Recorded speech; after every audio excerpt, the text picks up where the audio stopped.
या देवी सर्वभूतेषु चन्द्रघण्टारूपेण संस्थिता नमस्तस्यै नमस्तस्यै नमस्तस्यै नमो नमः।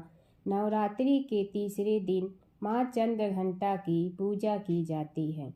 माँ दुर्गा के तीसरे स्वरूप की पूजा करने से धन धान्य की बढ़ोतरी और ऐश्वर्य की प्राप्ति होती है। जानिए कैसे और कब करें माँ चंद्रघंटा की पूजा। चैत्र नवरात्रि के तीसरे दिन माँ दुर्गा के तीसरे स्वरूप माँ चंद्रघंटा की पूजा की जाती है। माँ के मस्तक में घंटे के आकार का अर्धचंद्र सुशोभित है, इसलिए इन्हें चंद्रघंटा कहा जाता है। माँ चंद्रघंटा को शांति और कल्याण का प्रतीक माना जाता है। जानिए चैत्र नवरात्रि के तीसरे दिन कैसे करें माँ चंद्रघंटा की पूजा। साथ ही जानिए भोग। शास्त्रों के अनुसार माँ चंद्रघंटा की सवारी शेर है। माँ के 10 हाथ हैं, जिसमें कमल और कमंडल के अलावा अस्त्र शस्त्र लिए हुए हैं। इसके साथ ही माथे पर अर्धचंद्र धारण किए हुए हैं। भक्तों के लिए माँ का ये रूप सौम्य और शांत है। माँ चंद्रघंटा का भोग। माँ चंद्रघंटा को केसर की खीर या फिर दूध से बनी कोई मिठाई का भोग लगाना शुभ माना जाता है। इसके अलावा आप चाहे तो माँ चंद्रघंटा को पंचामृत, चीनी या मिश्री भी अर्पित कर सकते हैं। चैत्र नवरात्र पर ऐसे करें माँ चंद्रघंटा की पूजा। आज सुबह सूर्योदय से पहले उठकर सभी कामों से निवृत्त होकर स्नान कर लें और साफ सुथरे कपड़े पहन लें। फिर कलश माँ दुर्गा के साथ माँ चंद्रघंटा की पूजा करें। अब माँ चंद्रघंटा को जल अर्पित करने के बाद सफ़ेद कमल, लाल फूल और पीले गुलाब के फूल या माला चढ़ाएं। इसके बाद सिंदूर, अक्षत, गंध, धूप आदि चढ़ाएं।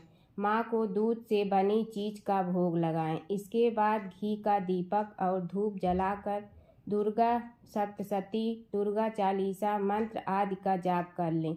अंत में आपकी करके भूल चूक के लिए माफ़ी मांग लें। माँ चंद्रघंटा की व्रत कथा।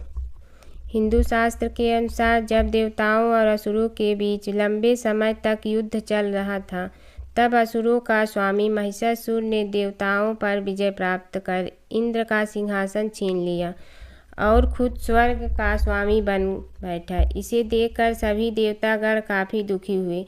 स्वर्ग से निकाले जाने के बाद सभी देवतागण इस समस्या से निकलने के लिए त्रिदेव ब्रह्मा, विष्णु और महेश के पास गए। वहां जाकर सभी देवताओं ने असुरों के किए गए अत्याचार और इंद्र, चंद्रमा, सूर्य, वायु और अन्य देवताओं के सभी छीने गए अधिकार के बारे में भगवान को बताया।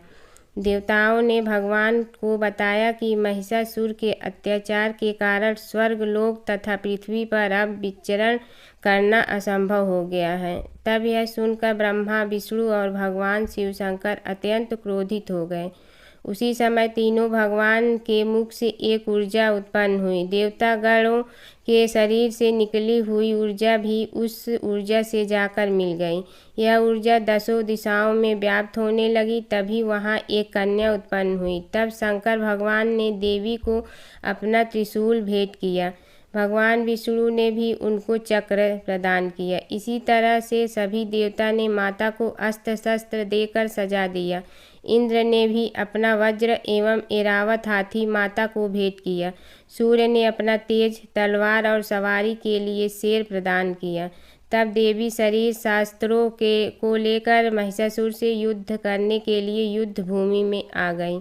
उनका यह विशाल का रूप देखकर महिषासुर भय से काँप उठा। तब महिषासुर ने अपनी सेना को माँ चंद्रघंटा के हमला करने को कहा। तब देवी ने अपने अस्त्र शस्त्र से असुरों की सेनाओं को भर में नष्ट कर दिया। इस तरह से माँ चंद्रघंटा ने असुरों का वध करके देवताओं को अभय दान देते हुए अंतर्ध्यान हो गई। बोलो चंद्रघंटा माता की जय।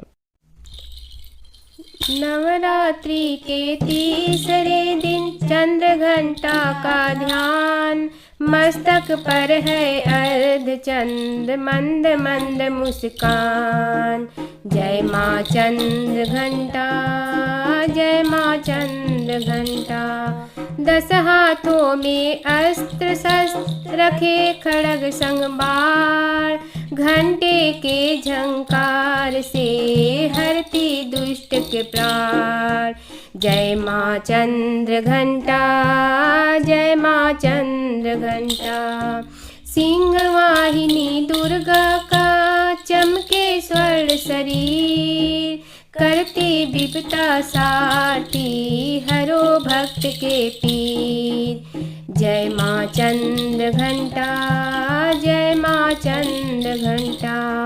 मधुर बाणी को बोल कर सबको देती ज्ञान, जितना देवी देवता सभी करे सम्मान।